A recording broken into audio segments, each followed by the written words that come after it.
اللہ پاک نے قرآن کریم برہان رشید کے اندر سورۃ الکہف کی آیت نمبر 110 میں ارشاد فرمایا فمن کان یرجو لقاء ربہ فلیعمل عملا صالحا ولا یشرک بعبادت ربہ احدا۔ ارشاد فرمایا کہ جسے اپنے رب سے ملنے کی امید ہو، جسے اپنے رب سے ملنے کی امید ہو، اسے چاہیے کہ نیک کام کرے، اچھے کام کرے، اعمال صالح کرے اور اپنے رب کی بندگی کے اندر کسی کو شریک نہ کرے۔ اب اللہ رب العزت نے ہمیں حکم ارشاد فرمایا کہ جسے اپنے رب سے ملنے کی امید ہو تو رب سے ملنے کے لیے اعمال صالح کرے، نیک عمل کرے، متقی و پرہیزگار بنے۔ تو فرمایا کہ وہ جو بھی عمل کر رہا ہے، وہ جو کچھ بھی کر رہا ہے، اس میں اللہ کے سوا کسی کو شریک نہ کرے۔ مقصد کیا ہے کہ وہ نماز پڑھ رہا ہے تو رضا اللہ کی ہو، وہ قرآن پڑھ رہا ہے تو رضا اللہ کی ہو، وہ تسبیح و تحلیل کر رہا ہے تو رضا اللہ کی ہو، وہ صدقہ و خیرات کر رہا ہے تو رضا اللہ کی ہو۔ یعنی کہ وہ جو بھی نیک عمل کر رہا ہے، اس اپنے عمل کے اندر اپنے رب کے سوا کسی کو شریک نہ کرے۔ یعنی کہ اگر عمل تو نماز پڑھ رہا ہے اللہ کی، لیکن اس میں اس کی دل میں نیت آ جائے کہ لوگ مجھے نمازی کہے، تو یہ رب کے سوا اس نے غیر کو شریک کر لیا، لوگوں کو شریک کر لیا۔ تو اللہ پاک نے اس سے منع فرمایا کہ اعمال صالح کے اندر اپنے رب کے سوا کسی کو شریک نہ کرے۔ اب کوئی بندہ نماز پڑھ رہا ہے تو اس کی خواہش ہو کہ لوگ مجھے نمازی کہے، کوئی بندہ بہت سارا پیسہ لوگوں میں بانٹ رہا ہے، اس کی خواہش ہے کہ لوگ مجھے سخی کہے۔ اب دیکھیں یہ اللہ کے غیر کو اس نے شریک کیا ہے، تو جب غیر کو شریک کیا جائے گا تو پھر اس عمل کا کوئی فائدہ نہیں، نہ دنیا کے اندر فائدہ نہ ہی آخرت کے اندر فائدہ۔ صحیح مسلم شریف کے اندر حدیث مبارکہ ہے، نبی پاک صلی اللہ علیہ وآلہ وسلم نے ارشاد فرمایا، بڑی توجہ کے ساتھ سماعت فرمائیں تاکہ ہمارے اعمال سے ریاکاری دور ہو اور ہمارے اعمال میں اخلاص آ جائے،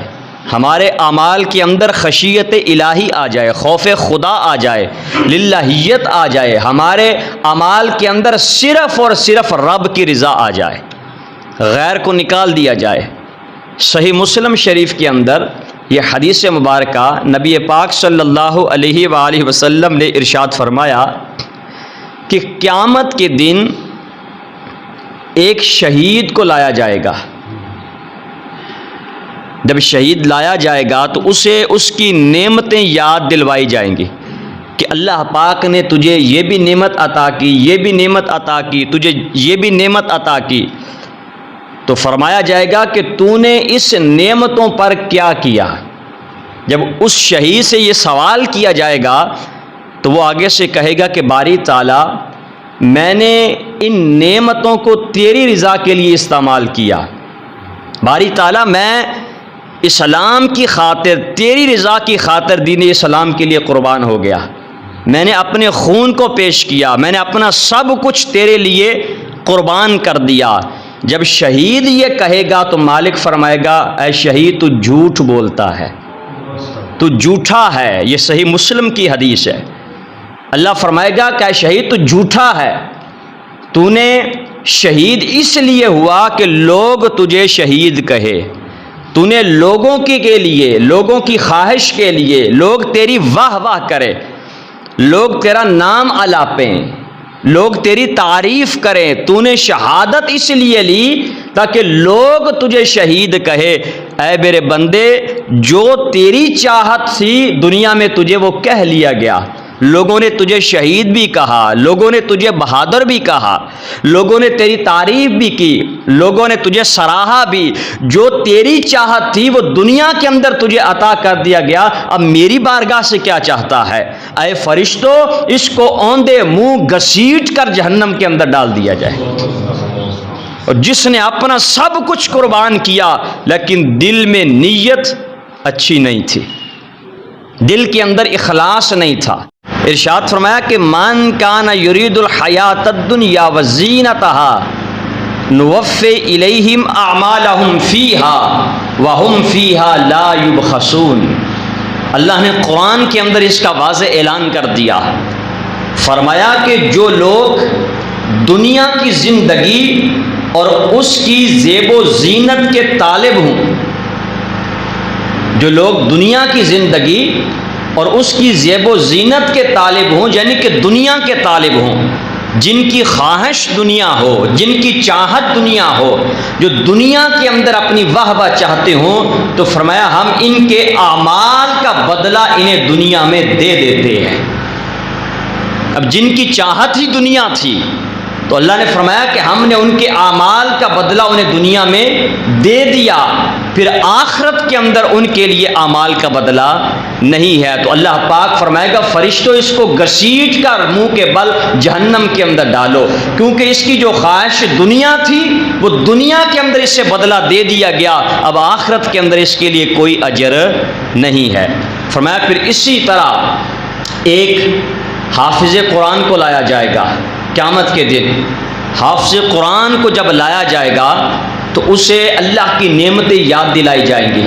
کہ اللہ پاک نے تجھے یہ نعمتیں عطا کی، تو نے اس پر کیا کیا۔ جب اس سے سوال کیا جائے گا، پوچھا جائے گا،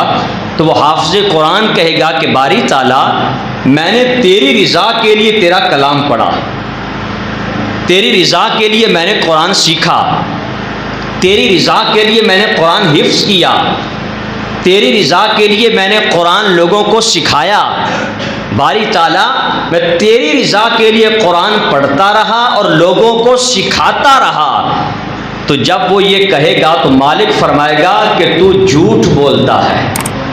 تو جھوٹا ہے۔ صحیح مسلم کی روایت، تو جھوٹا ہے، تو نے قرآن اس لیے پڑھا کہ لوگ تجھے قاری قرآن کہیں، تو نے حفظ اس لیے کیا کہ لوگ تجھے حافظ قرآن کہیں، لوگ تجھے قاری قرآن کہیں، لوگ تیری تعریف کریں، لوگ تیری واہ واہ کریں، لوگ تجھے اپریشیٹ کریں۔ تو نے قرآن اس لیے پڑھا، اس کے اندر نیت اللہ کی رضا نہیں تھی، بلکہ اس میں نیت دنیا کی خواہش تھی، دنیا کی واہ واہ تھی۔ تو مالک فرمائے گا کہ تو جھوٹ بولتا ہے، اے فرشتوں اس کو بھی اونڈے منہ گھسیٹ کر جہنم کے اندر ڈال دیا جائے۔ اب جس نے قرآن حفظ کیا لیکن اس کی نیت کیا تھی کہ لوگ میری واہ واہ کرے، اب اس کے حفظ قرآن کا کیا فائدہ؟ لوگوں نے واہ واہ کر لی، لوگوں نے تعریف کر لی، لوگوں نے کہا جی بڑا اچھا قرآن پڑھتا ہے، بڑا پکا حافظ قرآن ہے، بڑا سونی قرات کرتا ہے، لوگوں نے تعریف بھی کی ہے، اس کی واہ واہ بھی کی ہے، اسے اپریشیٹ بھی کیا ہے۔ تو مالک فرمائے گا کہ اے میرے بندے، جو تو چاہتا تھا کہ لوگ میری تعریف کرے، لوگوں نے تیری تعریف کی، تجھے سب کچھ کہا، جو تو چاہتا تھا دنیا میں تجھے عطا کر دیا گیا۔ تو مالک نے قرآن میں فرمایا کہ جو دنیا کی زیب و زینت چاہتے ہیں، جو دنیا کے طالب ہیں، انہیں دنیا میں ان کے اعمال کا بدلہ عطا کر دیا جاتا ہے، تو قیامت کے دن ان کے لیے اعمال کا بدلہ پھر نہیں ہے۔ تو اللہ فرمائے گا اس کو بھی اونڈے منہ گھسیٹ کر جہنم کے اندر ڈال دیا جائے، کیونکہ اس کے عمل کے اندر ریاکاری تھی۔ ہمارا موضوع یہ ہے نا، ریاکاری اور اس کا انجام۔ اب عمل تو اس نے کیا لیکن اس میں ریاکاری تھی، اس میں دکھاوا تھا، اس میں خشیت الہی نہ تھی، اس میں للہیت نہ تھی، اس میں خوف خدا نہ تھا، اس میں اللہ کی رضا نہ تھی، اس میں صرف دنیا کی چاہت تھی۔ تو دنیا میں جو چاہا اسے دنیا میں مل گیا، اب قیامت کے دن اس کے اعمال کا بدلہ پھر اس کے لیے نہیں ہے۔ بلکہ نبی پاک صلی اللہ علیہ وآلہ وسلم کی حدیث مبارکہ ہے، بخاری شریف کے اندر حدیث نمبر 6499، آقا علیہ السلام نے فرمایا کہ من سمع سمع اللہ بہ، کہ جو شہرت کا طالب ہو، کیا جو شہرت کا طالب ہو، یعنی کہ جس کی چاہت یہ ہو کہ لوگ میری واہ واہ کرے، دنیا کے اندر میری شہرت ہو جائے، میرا نام ہو جائے، لوگ مجھے بڑا شہید کہیں، لوگ میری بہادری کے گن گائیں، لوگ مجھے حافظ قرآن کہیں، لوگ مجھے عالم دین کہیں، لوگ مجھے قاری قرآن کہیں۔ فرمایا کہ جو شہرت کا طالب ہو، اللہ قیامت کے دن اس کی بد نیتی کے سبب لوگوں کو دکھا دے گا۔ اللہ قیامت کے دن فرمائے گا کہ یہ ہے وہ شخص جس کا عمل میرے لیے نہیں تھا، جس کا عمل لوگوں کے لیے تھا۔ فرمایا رب قیامت کے دن لوگوں کو دکھائے گا، اے لوگوں دیکھو اس بندے کو کہ جس کے عمل کے اندر میری رضا نہ تھی، جس کے عمل کے اندر میری خشیت نہ تھی، جس کے عمل کے اندر میرا خوف نہ تھا، میری رضا نہ تھی، یہ لوگوں کے لیے عمل کرتا تھا۔ لوگوں اس بد نیت کو دیکھو کہ جس کا عمل لوگوں کے لیے تھا، اپنے رب کے لیے نہیں تھا۔ آقا علیہ السلام فرماتے ہیں پھر قیامت کے دن لوگوں کے سامنے اسے دکھا دیا جائے گا، اللہ اسے دکھائے گا، یا لوگوں دیکھو اس بندے کو کہ جس کی نیت کے اندر خلش تھی، جس کی نیت کے اندر فطور تھا، جس کی نیت کے اندر رب کی رضا نہیں تھی۔ فرمایا قیامت کے دن رب لوگوں کو دکھا دے گا، اور پھر فرمایا وَمَنْ يُرَائِ اللَّهُ بِهِ، جو لوگوں کو دکھانے کے لیے نیک کام کرتے ہیں۔ ریاکاری اسی کو کہتے ہیں کہ لوگوں کو دکھانے کے لیے کام کرنا۔ فرمایا کہ جو لوگوں کو دکھانے کے لیے نیک کام کرتے ہیں، قیامت کے دن اللہ سب لوگوں کو اسے دکھا دے گا، اور لوگوں سے فرمائے گا اے لوگوں دیکھو یہ وہ بندہ ہے کہ جس کی چاہت لوگ تھے، یہ وہ بندہ ہے کہ جس کی چاہت دنیا تھی، کہ جس کے عمل کے اندر اخلاص نہیں بلکہ ریاکاری تھی۔ تو فرمایا کہ جس کا عمل دنیا کے لیے تھا، ہم ان کے اعمال کا بدلہ اسے دنیا میں دے دیتے ہیں۔ یہ دوسرا بندہ حافظ قرآن کہ جو اس لیے عمل کرتا تھا کہ لوگ مجھے حافظ قرآن کہیں، رب فرمائے گا اسے جہنم کے اندر ڈال دیا جائے۔ تیسرا بندہ پھر رب کی بارگاہ میں پیش کیا جائے گا،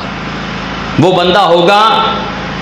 مال خرچ کرنے والا، مالدار کو پیش کیا جائے گا، اسے رب کی نعمتیں دکھائی جائیں گی۔ تو اللہ رب العزت پوچھے گا کہ اس نعمتوں پر تو نے کیا کیا؟ وہ عرض کرے گا کہ باری تعالیٰ تو نے مجھے مال عطا کیا، میں نے مال غریبوں میں تقسیم کیا، میں نے مال فقیروں میں تقسیم کیا، مسکینوں میں تقسیم کیا، میں مال تیری راہ میں خرچ کرتا رہا، تیری رضا کے لیے لوٹاتا رہا۔ جب وہ اپنے مال کو گنوائے گا کہ میں نے اس لیے خرچ کیا تیری رضا کے لیے، فقیروں کے اندر، مسکینوں کے اندر، یتیموں کے اندر، غریبوں کے اندر تیری راہ میں خرچ کرتا رہا، تو اللہ فرمائے گا کہ تو جھوٹ بولتا ہے، تو جھوٹا ہے، تو نے مال اس لیے خرچ کیا کہ لوگ تجھے سخی کہے، تو نے مال اس لیے خرچ کیا کہ لوگ تیری سخاوت کے نعرے لگائیں، لوگ تیری واہ واہ کرے۔ اے فرشتوں اس کو اوندے منہ گھسیٹ کر جہنم کے اندر ڈال دیا جائے۔ فرشتے اس بندے کو بھی جہنم میں ڈال دیں گے۔ اب بتائیں کہ جس نے عمل تو کیا لیکن اس میں اخلاص نہیں تھا، اس میں اللہ کی رضا نہیں تھی، اس میں دکھاوا تھا، اس میں ریاکاری تھی، اس میں لوگوں کو دکھانا تھا، تو اس نے اتنی مشقت بھی اٹھائی لیکن اسے فائدہ حاصل نہیں ہوا۔ تو یہ ریاکاری کا انجام ہے کہ جس کے عمل کے اندر دکھاوا آ جائے، پھر اس کا انجام کیا ہے کہ وہ اسے داخل جہنم کر دیا جاتا ہے، اس کا عمل اسے فائدہ نہیں دیتا۔ تو اللہ نے یہی فرمایا کہ جو دنیا کے اندر شہرت چاہتا ہے، دنیا کی زیب و زینت چاہتا ہے، دنیا میں اپنی واہ واہ چاہتا ہے، فرمایا ان کے اعمال کا بدلہ انہیں دنیا میں دے دیا جاتا ہے، قیامت کے دن ان کے اعمال کا بدلہ ان کے لیے پھر نہیں ہے، پھر ان کے لیے جہنم ہے۔ تو اس لیے ہمیں چاہیے کہ ہم اپنے اعمال کے اندر اللہ کی رضا کو شامل رکھیں، بلکہ نبی پاک صلی اللہ علیہ وآلہ وسلم نے تو یہاں تک ارشاد فرمایا کہ جس چیز کا تم پر مجھے بہت زیادہ خوف ہے وہ شرک اصغر ہے، وہ شرک اصغر۔ صحابہ نے پوچھا یا رسول اللہ صلی اللہ علیہ وسلم یہ شرک اصغر کیا ہے؟ آقا علیہ السلام نے فرمایا کہ لوگوں کو دکھانے کے لیے عمل کرنا یہ شرک اصغر ہے۔ ہم کس قدر غفلت کا شکار ہیں کہ ہم عمل بھی کریں، مشکل بھی اٹھائیں، مشقت بھی اٹھائیں، وقت بھی نکالیں، لیکن اگر اخلاص نہیں ہے عمل کے اندر تو اس کا کوئی فائدہ نہیں ہے۔ تو لہٰذا ہمیں اپنے عمل کے اندر اخلاص لانا ہے، ہمیں اپنے عمل کے اندر خوف خدا لانا ہے، خشیت الہی لانا ہے۔ ہم کوئی بھی عمل کریں، چاہے وہ مال خرچ کرنے کا عمل ہو، چاہے ہم عالم دین ہوں، چاہے حافظ قرآن ہوں، چاہے مسجد کی خدمت کے حوالے سے ہو، صفائی ستھرائی کے حوالے سے ہو، غرباء و مساکین کے حوالے سے ہو، ہمارا جو بھی عمل ہو وہ صرف اللہ کی رضا کے لیے ہو، وہ رب کو راضی کرنے کے لیے ہو، دنیا والوں کے لیے نہ ہو۔ تو اس لیے جو بھی عمل کریں وہ صرف رب کی رضا کے لیے کرے۔ جب بندہ رب کی رضا کے لیے عمل کرے گا، رب اس کی دنیا بھی آباد کرے گا، اس کی آخرت بھی آباد فرما دے گا۔ تو اس لیے اپنے دل کو صاف کرے، اپنے دل کو اجلا کرے۔ جب انسان کا دل اجلا ہو جائے گا، اس کا ظاہر بھی پاک ہو جائے گا، اس کا باطن بھی پاک ہو جائے گا۔